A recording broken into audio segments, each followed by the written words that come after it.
Hello. Today's episode is about the nerve that is revolutionizing the field of mental health care, um, and has honestly changed how I view my mental health and given me a map of myself that is so liberating. It is the vagus nerve. It is a hot topic, and this episode is going to serve as the 101 to really introduce it, to give you the framework, specifically the polyvagal ladder. But I first want to explain a little bit about the autonomic nervous system so that you have context. So, the autonomic nervous system is the part of our nervous system that automates a lot of our core functions. It essentially sends energy and directs the flow of energy for things like heart rate, breathing, digestion. Think autonomic means automatic. You don't want to have to think about your heart beating, it just does. But your autonomic nervous system really dictates maybe how fast it should beat, how much resources it needs. Although our heart always has resources. And it has two branches. So sympathetic, this is also known as fight or flight, but I would like to challenge us to not use that phrase. I just say it to really orient you. I think of it as the doing, the activation mode. It's like, oh, I've perceived danger. I need to get shit done. I need to run from a tiger. I need to send an email. I need to give a presentation, whatever it is. This is your body having resources ready for you to take action. Unfortunately, in modern day, this often just feels like anxiety or inability to fall asleep or constant stress, but ultimately it's our body in a state of readiness for a response. And then the other branch is parasympathetic, also known as rest and digest, baby. So this is when we're not ready to take major action. We can get shit done, but we don't need to, fight a tiger. And it's when we are resting. It's when literally we are digesting, because guess what? That doesn't happen as well during sympathetic. It's when basically a lot of our long-term systems are really well resourced because we're not in danger. So our body is investing resources in those. Digestion, our immune response, reproduction, cellular repair, all the good juicy stuff that we need to actually thrive. Sympathetic is short-term survival. Parasympathetic is long-term investment in ourself. So let's jump to the vagus nerve, and then you'll see how this all ties together. Okay, so the vagus nerve comes from a Latin root that means wanderer. It is our 10th cranial nerve, and it literally goes all throughout our body. So it innervates our face, our ears, our neck, our heart, our lungs, most of our digestive organs, and even touches our reproductive organs. So it really goes everywhere, all crucial organs. And it's known as the conduit of connection. So just to connect to your vagus nerve really quickly, if you aren't driving or washing dishes, I want you to place your hands on your cheek and your hands on your heart, your chest, your ears, your lungs, your ribs, your abdomen, and really feel all these places and notice, wow, these are all the places that my vagus nerve goes. What's most notable about the vagus nerve is that 80% of the nerves are afferent. So we have two types of nerves. Afferent send data from our body to our brain, and efferent sends it from our brain to our body. And the vagus nerve sends it from our brain to our body, which means we can really work with our body to put ourselves into these lovely states. However, the vagus has two branches. So these actually split in our brain. There's the ventral vagal, which is sort of everything from our diaphragm up, and then dorsal vagal, which is from our diaphragm down. Ventral vagal is the one that we think about when we think of parasympathetic. We think, oh yes, I'm calm, I'm relaxed, I'm connected, life's good. Whereas dorsal is actually more of a shutdown.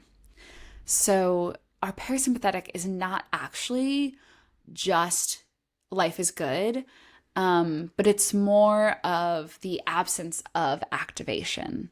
But it has these two categories via the vagus nerve to help us survive. So I want to introduce the concept of the polyvagal ladder. And essentially, it's a ladder with 3 stages. On the bottom is dorsal vagal. And dorsal vagal is when we're in shutdown. It's essentially energy conservation. The middle branch is sympathetic, so activation, mobilizing a resource. And at the top of the ladder is ventral vagal, connection, safety, and presence. And this is our ladder of adaptive survival strategies. So basically, anything you're doing fits into one of these categories. Am I trying to address this challenge through connection and collaboration? Am I trying to address it through active doing? Am I trying to address it through shutting down and avoiding? Basically, all of our behaviors can be bucketed into these 3, and all of our energetic and emotional states can be categorized. These absolutely can be blended, and within each, there's a spectrum and nuance, and like it's not binary. Nothing is binary. Everything is a spectrum. But ultimately, our body learned to have these 3 broad buckets of response, and it's literally correlates with nerves. Like it correlates with our spinal cord. So let's start with dorsal vagal circuit. So this is the oldest adaptive strategy that evolved in living species. And before we even get to living species like amphibians that have the dorsal vagal nerve, I want to talk about the fact that energy conservation is the most intuitive and basic survival strategy of all living beings. So single cell organisms, what do they do when there's not as many nutrients in the waters that they're floating in? They like stop at spending as much energy. They just float along, kind of turn down the systems, waiting until there's more energy. What does so many living species do in the winter? They shed excess. They shed their leaves and they go into energy conservation mode where they're relying on existing resources, and they're not really spending energy because their environment doesn't have resources available.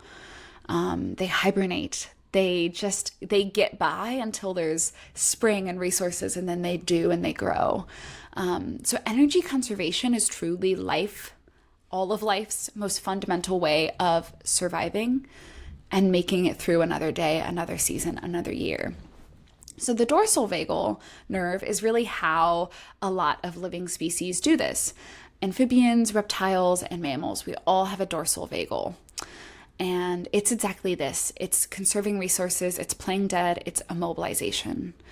So if you think about, a rabbit might play dead if a tiger's running at them, because that tiger, and as I say this, I don't think a tiger is going to eat a rabbit, but just roll with me here. Because the tiger might think, okay, cool, that one's dead. I'm going to let that one chill and come back, and I'm going to go chase this other rabbit, kill it, and then I'll have all these rabbits to feed to my cubs. So it's really adaptive to play dead, and actually the rabbit might be able to run away, or whatever animal this actually would be. However, in humans, this looks like numbness. It looks like disassociation. It looks like depression. It looks like shutting down in an argument where you're like, I can't even speak. It can look like brain fog, just like a deep lethargy, like I don't want to do anything.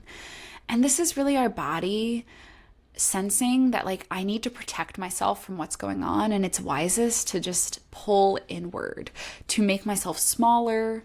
And when we're in this state, there's actually less blood flow to our brain, and it's a way that our body's trying to prevent us from feeling pain.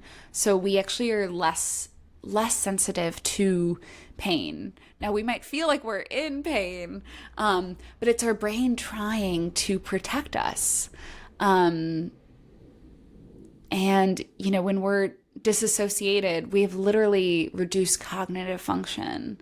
So it's like really, I want you to think about any time that your brain is anywhere, your brain and body is anywhere on the spectrum of dorsal vagal, it's conserving energy and it's trying to protect you from feeling pain. And often we might shut down when we can't address a situation through sympathetic. So, for example, when people disassociate, it's because they learned that there's situations that I can't leave and it's safer to just go inward or to float away or whatever that actually looks like, because disassociation can look and feel so many different ways. But it's like, I can't act, therefore I will numb, I will float away, I will figure out how to not be here. And because the dorsal vagal nerves are actually below the diaphragm, it's really interesting that you see it with a lot of injuries and traumas that happen below the diaphragm, such as surgery, sexual trauma. It makes a ton of sense that we see that. And, a tortoise is a really great example of a species that uses dorsal vagal as their primary adaptive strategy. So what do in perceived danger? They pull their head in. They're still, they hide, they go inward. That's exactly what dorsal vagal has us do. In the long term, this can look like impaired immune function, chronic fatigue, always having low energy, having digestive issues, because dorsal vagal, when it's healthy functioning, it's supporting our digestion. And the thing with parasympathetic is it's when when it's in ventral vagal, it's when our long-term systems are running go. But when it's in dorsal vagal, it's energy conservation mode. So actually those systems like digestion aren't getting the resources they need because we're conserving energy. So that is dorsal vagal. Numbness, depression, fatigue, hopelessness. When you're in a place of maybe feeling suicidal, you're in dorsal vagal, and it makes perfect sense because your body is like, this is too hard. I need to conserve energy. And eventually your brain might get to a point where it says, well, it keeps being this way. So all of those make so much sense when that is the primary adaptive strategy that your brain thinks is at your disposal. Let's go on to sympathetic. So sympathetic, like I said, is our go. It is when our body mobilizes resources and energy. So literally our heart beats faster, we can breathe more deeply and faster, glucose is sent out through our body, adrenaline and cortisol are pumped out through our body. Every cell gets cortisol. Now adrenaline is short term, cortisol is longer term. So adrenaline might wear off pretty quickly, but that cortisol remains. So that can actually lead to things like chronic fatigue and pain because your body is adrenalized. Your body's like, let's go. And then you haven't gone, you haven't done the thing, or you sent the email, you had the conversation, but your body's still ready. If there's too much readiness, if there's too much energy, that can look like a panic attack. It can look like overwhelm, emotional flooding, just like bursting into tears. At a more subtle level, this could look like anxiety and irritation and just being annoyed and, just like ready to fight, ready to go, road rage. Like there's so many different ways that this can look on a subtle level. And on a really big level, yeah, it can look like fighting. It can look like wanting to run away. On a more subtle level, it could also look like fawn. So the whole like, oh, no worries, like whatever you need. Oh, do you need me to do this? Yeah, I can totally do it. I can stay late. Sure, yeah. Even though you've stayed late every day and like you have zero time for yourself. Like you're ready to respond because you think that that's what's best.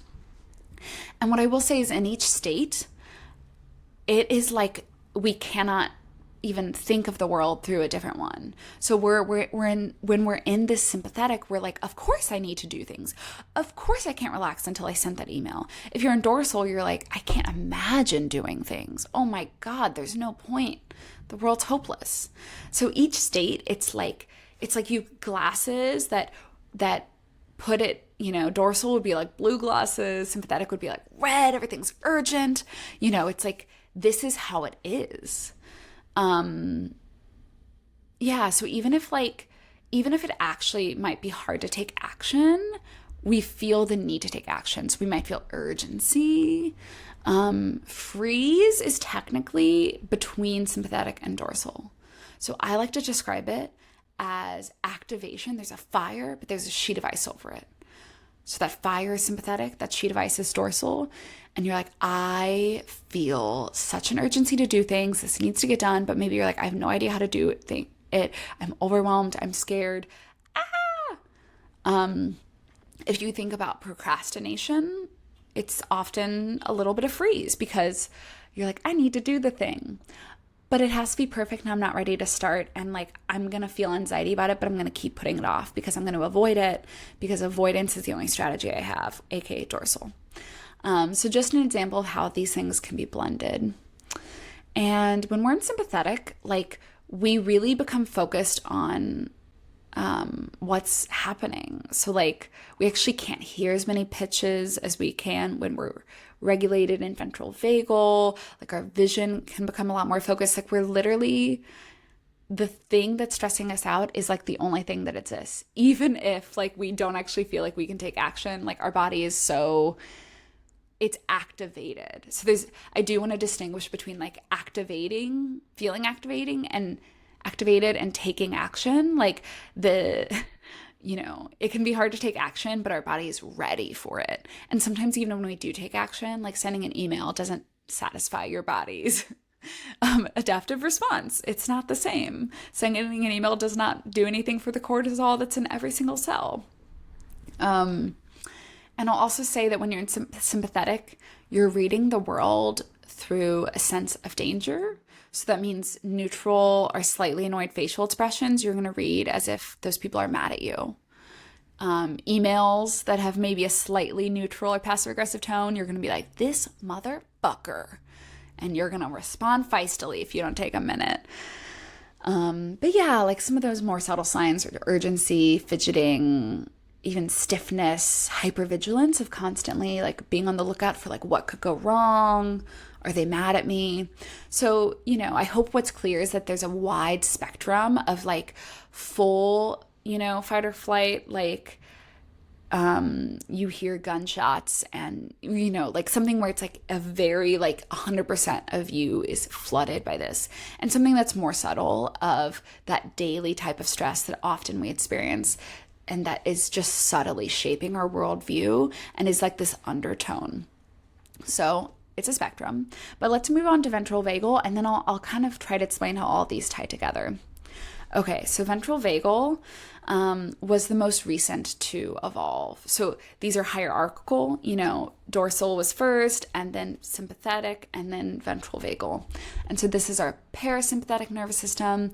It is our upward branch. So the vagus nerve that innervates face, neck, ears, throat, chest, lungs, and all the organs above the diaphragm. And what's really important to understand is that it's not yet myelinated at birth. So ventral vagal is all about connection and safety and belonging, and yet it's not yet fully formed when we're born, especially if we're born early. If someone's premature, but even if a baby is, right on time as far as, 39 or 40 weeks, it's not fully myelinated, and it's not until the end of the first year of life. And so everything we experience the first year of life influences how we perceive safety, connection, and belonging. So when we're in ventral vagal, we feel safe and connected. We feel, maybe it's like calm and content. It doesn't necessarily have to be like peak joyful experiences, but it's that like, I have enough, life's okay. It's when we're in those moments of feeling connected. It's when we're able to collaborate with others in a way that actually feels good and it doesn't feel stressful. It's when we're really able to not just be rational, but creative. It's when we're able to love and feel love, really receive it. And ultimately, connectedness is our biological imperative. You might even think of ventral vagal as the compassion nerve. So for humans, connection equals safety. I will definitely do an episode on this, but loneliness our body perceives it as danger.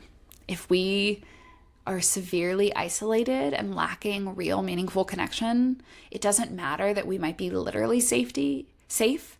Our body thinks we're in danger.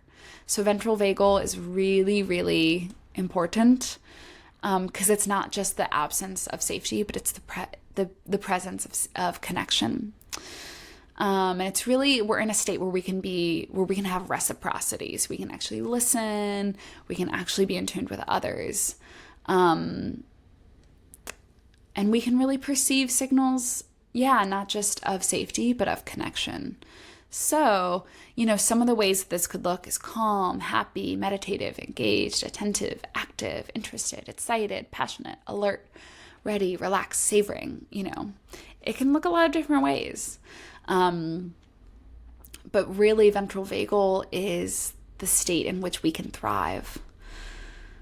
So I want to talk about how these kind of fit together. So first and foremost, they are all brilliant adaptive strategies.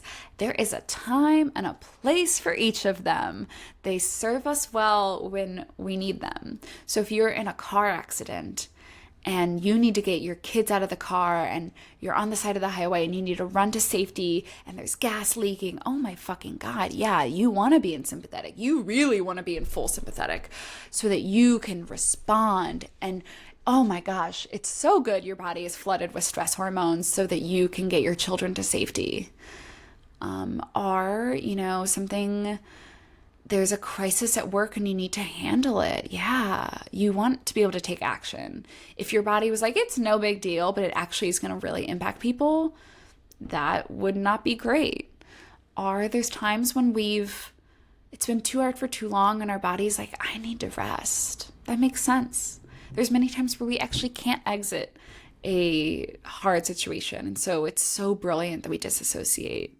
And honestly, even though I do want us all to feel more, there's a lot of hard shit in the world. And, we being fully open to it 100% of the time, that would be exhausting. So it's not that any of these are bad or good. Sympathetic's not bad. Dorsal's not bad. It's that we want to be able to use them when appropriate. If our ventral vagal was able to be fully myelinated and we haven't experienced a ton of trauma, then we might first and foremost try to problem solve from a ventral vagal place. So, for example, maybe a coworker hasn't done the thing that they said they were going to do and you're like, you can't do your job until they've done that. You might follow up. You might send a ping, an email, and she's like, hey, I'm wondering when you're going to be able to do this. Do we need to shift timelines? Do you need any support? I can't do this until you do that. Let's problem solve together. That would be how you might respond from ventral vagal. If we drop into activation because maybe they don't respond to our email, or they're just like, I'm busy, sorry, then we might send a really aggressive email. Per my last email, you're incompetent, blah, blah, blah, blah, blah. We might just jump into doing it ourselves. Be like, well, they're a fucking idiot. No one does their job around here. I have to do everything. You might talk shit to a coworker.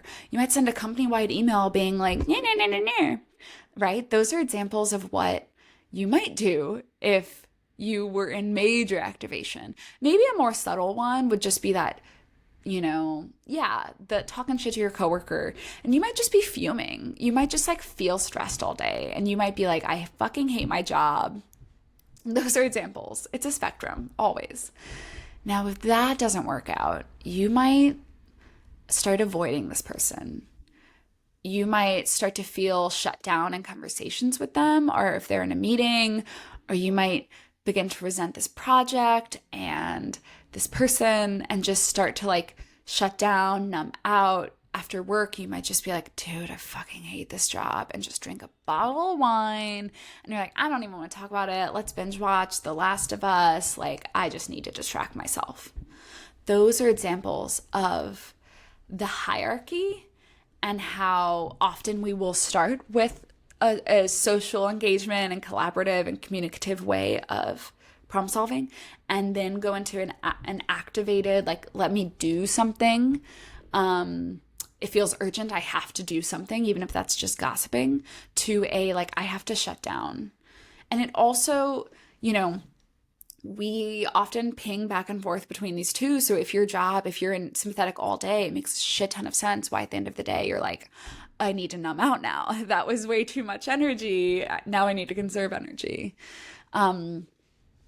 However, some of us don't actually spend a ton of time in ventral vagal, especially if we experience childhood trauma, especially in that first year when our ventral vagus nerve was being myelinated, being fully myelination is when fatty tissues are wrapping around a nerve, which can speed up the connection, so that it really works efficiently and well, and can quickly shift us from activation to connection rather than having it be an all or nothing. It can be more nuanced or able to like only slightly get activated. So we actually might struggle to really stay in ventral vagal. We might spend most of our time in sympathetic, and we might ping pong back and forth between sympathetic and shut down, which is how I spent many years. And especially if you are numbing out in the evening, it makes sense why there's a ton of activation that happens during the day, because you're like, I'm not resourced enough for this. So it can be really hard when we're not experiencing safety and connection often. Also, one thing I'll say is it's a ladder. So coming out of shutdown often means we have to move through activation to get to ventral vagal safety. And sometimes that looks like, it's like when you finally go to journal about the thing, or you finally talk to a friend about it and you just start crying. That's amazing. That's actually beautiful. We want that. Tears are always welcome in my book, because they are a way that we mobilize and move through energy. So never shut down tears. But don't be surprised if when you finally let yourself feel and be with energy that's present, there's more of it. That's a good thing. So how can you move through it? And before I talk about, let me just jump into like what to do in each stage. Do I want to do this? Yeah. So, okay. I'm going to give you like the broad strokes of it. This is actually very nuanced since each one is a spectrum, and it's kind of hard to explain these in depth over a podcast, but here we go. So, in dorsal vagal shutdown mode, I want you to think about 3 things that you can orient to, maybe 4. So the environment, get you out of yourself to your body, get you actually more into yourself because you're often in your brain and numb to your body. Orient you to safety, and if possible, to connection. So examples of ways that you can orient to the environment. A classic go-to is the 5, 4, 3, 2, 1. So looking around, what are 5 things I can name? A plant, my couch. If you can get really descriptive of like my pink poof thing that I sometimes sit on, my black cat named Penelope. 4 things that you can hear. So it's actually 4 things you can touch. You can get creative with these though. I actually don't really care which ones you do. Some are, harder than others. 4 things you can touch. I can touch the armrest of my chair. Can you really feel it? Even better, can you describe it? I can touch my mug. 3 things you can hear. So I can hear myself talking. I can hear a dog barking outside. Can you play with the distance too? 2 things you can smell. Often I'll sniff my coffee. And then 1 thing you can taste. My tongue tastes like coffee, or I might drink something. And for this, if you can really let yourself drop into, like, you're looking at something, can you really see it? Take your time with it. The slower you go and the more you connect with each thing, the better. So that's one way. You can also just like pick a color and be like, okay, what are 5 pink things in my room? I have a lot of pink. So I would name my walls, that picture, again, like really, and then like 4 blue things. Another way is to go for a walk, get outside, even if it is kind of extreme weather, extreme cold or hot, that's actually going to help get you out of your head. And similarly, really attend to your environment. Can you really see, hear? Can you really feel what that air is like on your skin? And even if it just provides you a moment of not being in your head with your brain saying everything's awful, everything is awful, amazing. We're looking for moments of ease here, not for one big dramatic, like, aha, now I'm out. Okay, so body. So what I think about here is ways to bring yourself into connection with your body, because you're in shutdown mode, and that means to some degree your body's protecting you from feeling. So you can caress your body, gently caress and touch your arms, your face. You can literally just tap on your body. Do this, your entire body, especially parts that are numb, and really like imagine that you're just sort of like shaking and awakening all your cells and tissues. What does it feel like? Can you really get curious about what it feels like? Notice what places are numb. That's okay. We're not forcing them to not be numb. That's not what we're doing here. We're just trying to bring ourselves more in relationship to what's here. Deep breaths can also really be supportive. So, whatever is possible, but you just want to lengthen the exhales longer than the inhales. So maybe 4 in, 6 out, 2 in, 4 out, whatever. We also want to cultivate a sense of safety. So things like saying, I am safe. If you can touch yourself while you do this, even better. So maybe you're tapping, you're saying, I am safe. I am safe. Hands on heart while you say this. Oh, so good. Could even be saying like, I got you. I got you. And then lastly is connection. So maybe it's a phone call with a friend. There are chat lines if there's not a loved one you can talk to. If in-person connection is possible, oh my gosh. Hug someone and like hug them for 10 seconds. See if you can cuddle. Platonic cuddling is so supportive. Just talk about and establish that like this is not romantic. This is platonic touch. We're touch deprived, and touch is how we experience safety and connection. Remember how babies, that's when we're learning safety and connection? Yeah, what's happening? They're being breastfed. They're being held by their parents. Touch is connection and safety. So those are just a few kind of categories and ideas, but I urge you to explore this on your own. Get creative. Try some of these things when you're in ventral vagal. Try them when you're just slightly stuck. Try them when you're in full shutdown. See what works. And again, don't expect to be fully regulated. Be okay and celebrate those micro moments of softening and thawing. It is those micro moments after micro moments, and then all of a sudden we're like, oh, I feel better now. Or maybe it is just small thawing out, and that's beautiful. Like, we're not rushing this. You cannot rush this process. So please celebrate and honor the small wins.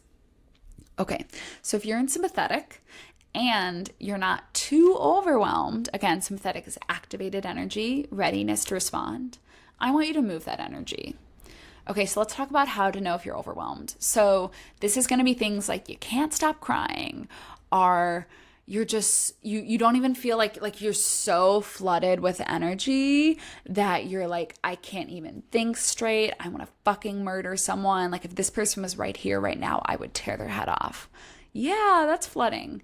So with that, if it's too big, too much, I actually want you to do things that are going to bring it down just a little bit. I don't want you to fully bring it down because I want you to actually move through it. But things like hugging into a pillow, free writing to get some of it off. Like, how can you help contain it a little bit and get a little bit of it out? So then once it's more doable, a more right size energy, you can move through it. And to move through it, you could literally shake your body. You could sigh, you could dance, you could run, you could punch a pillow and scream into it. You could do a high intensity workout. You could tear paper. So how we move energy, it's almost infinite. Crying is a way to move energy. Shaking is my go-to when I'm like, I don't know what I need, but I need something.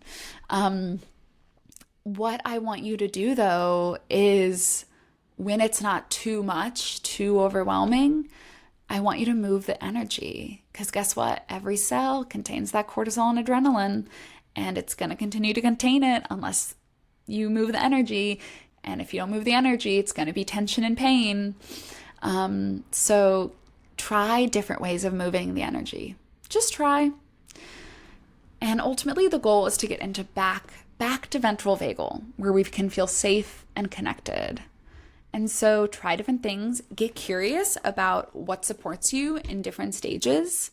And also get curious when you are in ventral vagal, what helped you get here? What helps you stay here? What things facilitate you being present and calm and in connection?